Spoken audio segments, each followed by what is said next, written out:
I don't really talk about this night, not because I'm scared of being judged, but because every time I start thinking about it, I feel that same cold air on my neck, the kind that makes your body brace before your mind knows why. But since you're here listening, all right, here's what happened. It was December 3rd, just a few years ago. Early December is strange where I live. The temperature drops suddenly, like winter gets impatient and shows up too early. That night, it was around 11:42 p.m., and I was driving home from a late shift. The fog was unreal. Not the soft, movie-type fog either.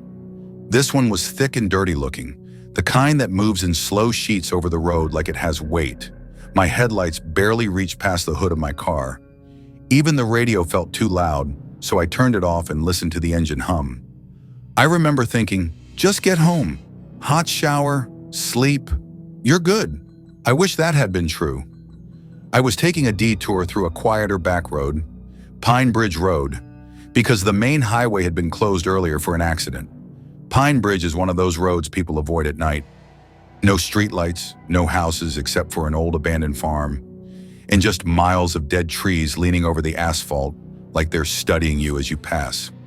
It was so quiet that night that I could hear the static sound of my own car tires rolling over the wet road. The fog kept getting thicker, and every once in a while, I'd catch glimpses of trees on both sides. Just dark vertical shapes sliding past my windows. Around 11:57 p.m., my phone buzzed in the passenger seat. A text from an unknown number. Normally, I wouldn't even check while driving, but the buzz startled me. I picked it up at the next slow turn and looked. It was a single line. I saw you take the detour. At first, I thought it was a wrong number, until the second message arrived before I could even lock the screen. You're not alone out there. I stopped the car. I don't know why. Maybe I was tired. Maybe I thought it was a joke. But I stopped, right in the middle of the fog-thick road, and looked around. Nothing. Just gray air pressing against the windows. I told myself it was a prank and kept driving. Big mistake. At 12:04 a.m., my headlights hit something on the right shoulder of the road. A figure. A man. He was standing perfectly still, facing the tree line, his back toward me. Brown jacket, dark pants, no movement. The fog swirled around his legs like he was stuck in it. My stomach dropped. I slowed the car but didn't stop. People don't just stand on Pine Bridge Road at midnight. Something was wrong. As I passed him, I glanced in the rearview mirror. He didn't turn. He didn't react. He just stood there, like a mannequin placed in the wrong scene. Then my phone buzzed again.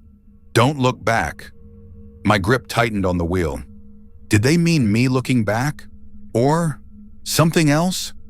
I pressed harder on the accelerator.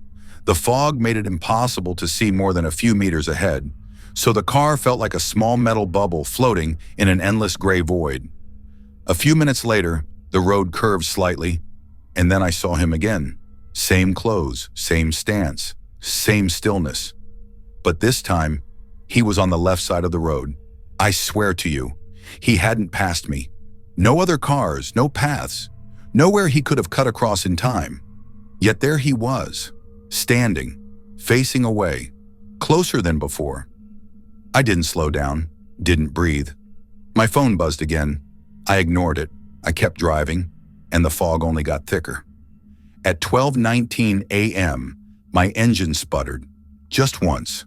A stutter, like the car swallowed something heavy. Don't do this, I whispered. Not now. But the engine coughed again, then died completely. I rolled to a stop. The moment my car shut off, everything went dead quiet. Not peaceful quiet, predatory quiet. The fog pressed right against the glass now, almost like it wanted to get inside. A soft crunch sound came from somewhere outside. Footsteps on wet gravel, slow, deliberate. My hands were shaking as I locked the doors, even though I think I already had. Another crunch. Closer. My breath went shallow, sweaty palms, heart pounding in my ears so loud it felt like the whole car was vibrating. I leaned forward, squinting through the windshield. Nothing but fog. Then, a shadow. Tall, human-shaped, sliding slowly across the front of the car, just out of view, like someone pacing around, waiting for me to move, waiting for me to acknowledge it. I couldn't breathe. My phone buzzed in my lap. A text. With trembling fingers, I picked it up. "Don't make a sound." My throat tightened. Another crunch. This one right beside my window. I didn't dare move my head, but from the corner of my eye I saw a faint outline, the shape of a shoulder, the curve of a hood. Someone was standing inches away, staring in. Then, knuckles tapped the glass. 1, 2, 3. Soft. Patient. Like whoever it was wanted me to know they weren't in a hurry. I squeezed my eyes shut. Stupid, I know. Childish. But it was instinct. The tapping stopped. Silence. I slowly opened my eyes again. And that's when I saw it. A handprint. On the inside of my windshield. Fresh. Smudged. Dripping slightly like condensation had just formed around it. My whole body went cold. I scrambled backward, slamming against the driver's seat. The outside shadow wasn't moving anymore, but there was something inside the car. Or had been. My phone buzzed again. I didn't want to look, but I did. "Drive!" The moment I read it, the engine roared back to life. No key turn, no clicking sound.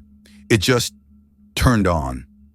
I slammed the car into drive and shot forward, tires skidding on the wet road. I didn't look in the mirrors, didn't check the fog. I just kept going until I saw the first streetlight of town, a dim yellow glow that felt like salvation. I didn't stop until I reached a 24-hour gas station.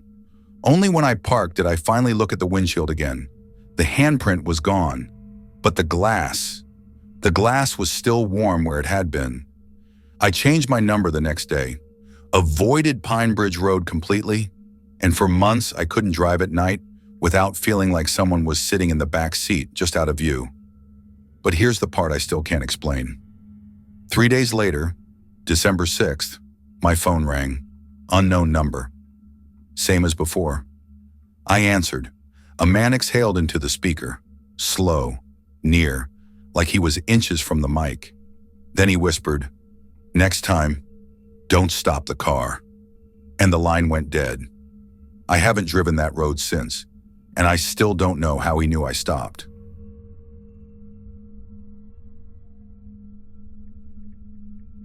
I still don't know why I volunteered to help that night. I wasn't paid extra. I wasn't even supposed to be there. But if I hadn't stayed late on December 8th, I never would have gone into that basement, and I never would have seen what I saw. I tell people I'm fine now, but the truth is, every time a light flickers, my chest tightens. Because that's how it started, with a flicker. Just one. I'll be honest with you, I didn't believe my eyes at first. The camera footage said I was standing in the hallway at 12:31 a.m. But I swear, I was still inside the basement. I remember every second, every sound, every step. I remember the cold, the humming lights above me, the feeling of not being alone, and the moment the lights started turning off one by one, like something was following me in the dark. But the camera showed something else entirely. I was working part-time as a night cleaner at a small office building on Maple Ridge Road. It was one of those buildings no one uses after 6 p.m. 4 floors, empty hallways, cheap motion sensor lighting that didn't even work half the time. That night, the building manager texted me around 7 p.m. "Power keeps tripping in basement. Need you to check it. Might be moisture." The basement, the one place I hated. It wasn't even the typical creepy basement. It was too big. Concrete floors, rows of old filing cabinets, broken chairs stacked against the walls. The air always felt stale, like it was recycled one too many times. But I needed the extra hours, so I agreed. By 11:58 p.m., I was alone in the building. The higher floors were spotless, and the basement was my last task before going home. I remember taking a deep breath as I pushed the elevator button. It dinged, way too loudly in the empty silence, and the doors opened with a metallic groan. Inside the elevator, the basement button flickered. Not the button, the light behind it. It flashed weakly, like it was struggling to stay on. I pressed it anyway. The ride down was slow, heavier than usual. Halfway down, the elevator shook, hard, like something tugged on the cables. I froze. Everything went quiet again. When the doors finally opened, the basement was pitch black. I stepped out and turned on my flashlight. My breath echoed in the cold air. I used to tell myself the basement was just big, not haunted or anything. But that night, something felt different. The air was colder than usual, damp in a way I'd never felt before. My footsteps sounded wrong. Too loud, like the space was swallowing the echoes and spitting them back out. The fuse box was in the far right corner, past a row of rusted metal shelves. As I walked, my flashlight flickered once, then steadied. I whispered, "Not now." That's when the first light overhead turned on, a harsh, buzzing, fluorescent light, flickering awake like something triggered it. I didn't move. Then, 10 meters away, another light flicked on, then another. A perfect path of lights turning on, leading deeper into the basement, like I was being guided. I tried to convince myself it was motion sensors finally working, but they had never turned on in a sequence like that, and not this far ahead of me. I continued walking toward the fuse box. Halfway there, I noticed something odd. The ground was wet, just a thin line of moisture, a trail, leading directly toward the fuse box room. It wasn't water, it wasn't oil, it was something thicker, clear, syrupy. I dipped my finger in it like an idiot, regretted it instantly. It didn't smell like anything, but it felt wrong, warm. I wiped it on my pants and kept walking. When I reached the fuse room door, I heard it, a noise behind me. Tap, tap, tap. Like footsteps, but softer. Bare feet on concrete. I turned so fast I felt my neck crack. No one was there. Just empty rows of shelves disappearing into shadows. I took a slow breath and opened the fuse room door. It was even colder inside. I found the main power box on the wall, opened it, and then the basement went silent. Not normal silent, electric silent. Like the hum of the lights vanished, like the air froze. I felt someone behind me before I heard them, a shift in the air, like someone breathing quietly just inches from my neck. I didn't turn around. I couldn't. Then the light above me buzzed and went out. Instant darkness. 1 second later, the light outside the fuse room went out too. Then the next one, then another. Lights shutting off one after another in rapid succession, moving toward me from across the basement. It sounded like something running toward me in the dark. I slammed the fuse box shut and ran. I sprinted out of the fuse room and into the main basement area. My flashlight was shaking in my hand, bouncing light off the walls in jittery arcs. The lights kept shutting off behind me. Click, click, click. Faster and faster. Each click was closer. I ran between shelves, over chairs, past old filing cabinets, slipping on wet patches on the concrete. My flashlight flickered. I smacked it. It flickered again. Then it died completely. I was blind. I heard the sound again. Bare feet slapping against the floor. Fast, getting closer. I turned left, right, I don't even know. I was running purely on instinct. My hands reached out in the dark, desperately feeling for a wall, a door, anything. Then, somewhere behind me, someone whispered, "Stop running." It wasn't loud. It wasn't aggressive. It sounded disappointed. That scared me more. I collided with a metal shelf and nearly fell. My hand brushed something hanging off the edge, a large rusted chain used for moving heavy equipment. I grabbed it and kept running. The elevator should have been straight ahead. I prayed I was going the right way.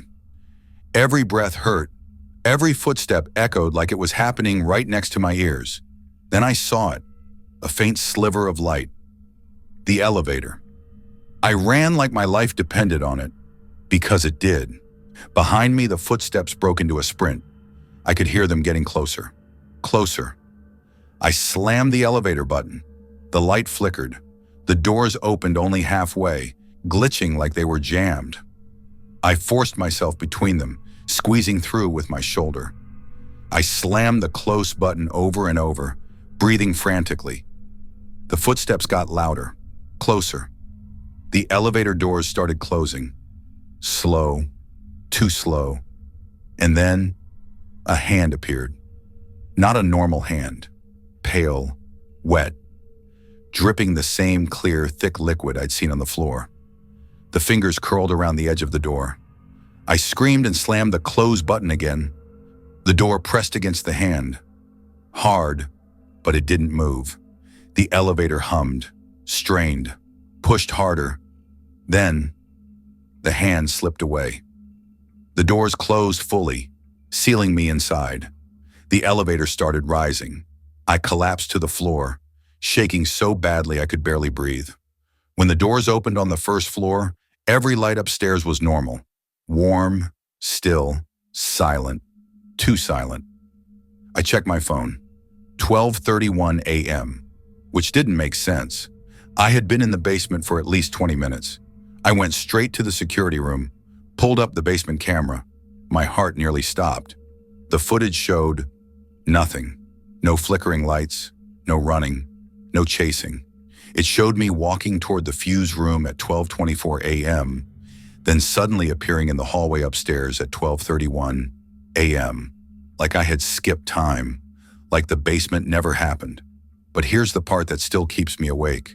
Right before the footage cuts, right before I disappear from the basement, the camera catches something, a figure, standing far in the back, pale, still, facing the camera, and the lights behind it are turning off, one by one.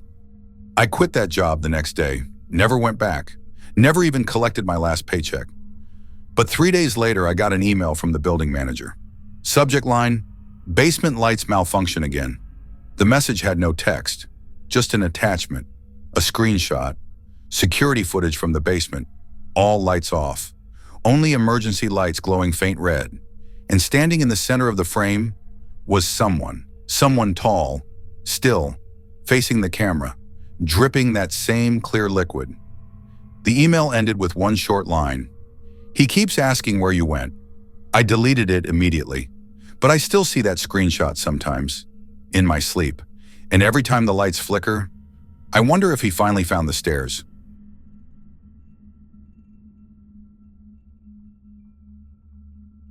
I'm not proud of it, but December always messes with me. Something about the early nights, the cold air, the way everything feels too still. It brings back memories I don't want. And none of those memories scare me as much as what happened in room 204. It was early December 10th to be exact. And I was staying in a cheap roadside motel after a long drive. I'd been helping a friend move across the state and couldn't make the entire trip back in one night. So I stopped. One night. Just to sleep. That decision still keeps me up now. I can sleep through anything. Traffic, neighbors fighting, thunderstorms. But that night I woke up to something that didn't belong.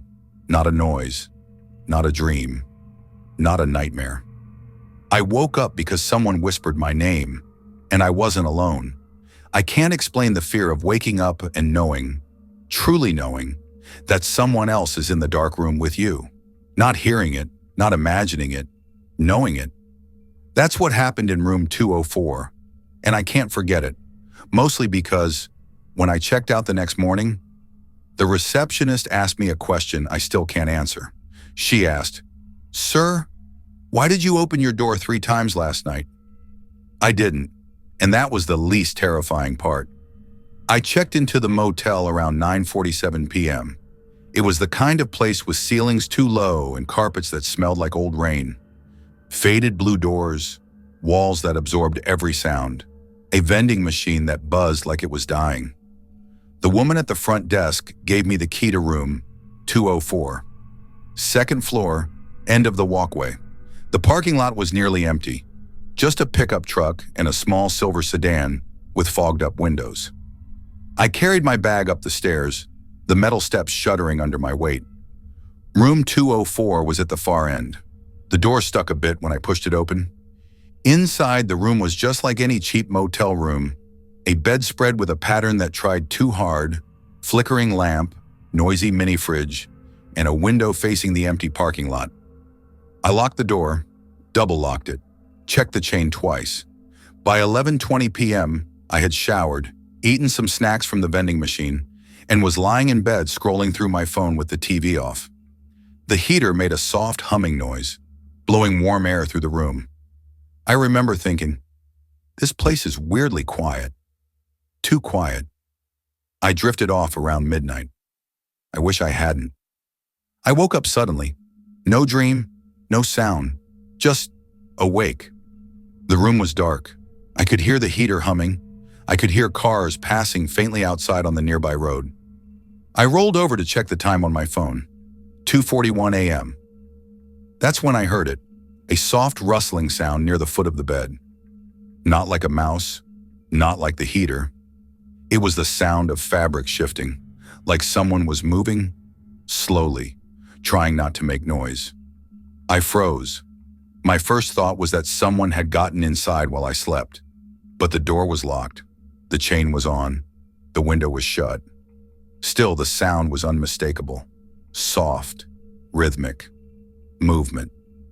I didn't move, didn't sit up, didn't even breathe loudly.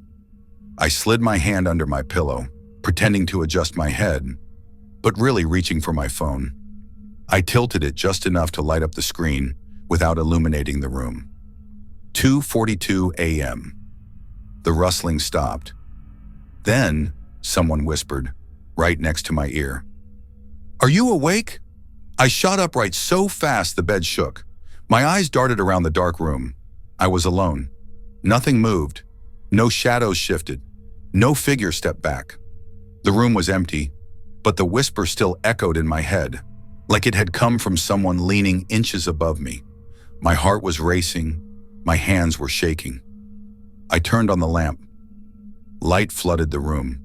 Too harsh, too yellow. Nothing. Just the ugly bedspread and peeling wallpaper. I checked the bathroom, the closet, under the bed. Nothing. I told myself it was sleep paralysis or a dream. I told myself anything that made sense.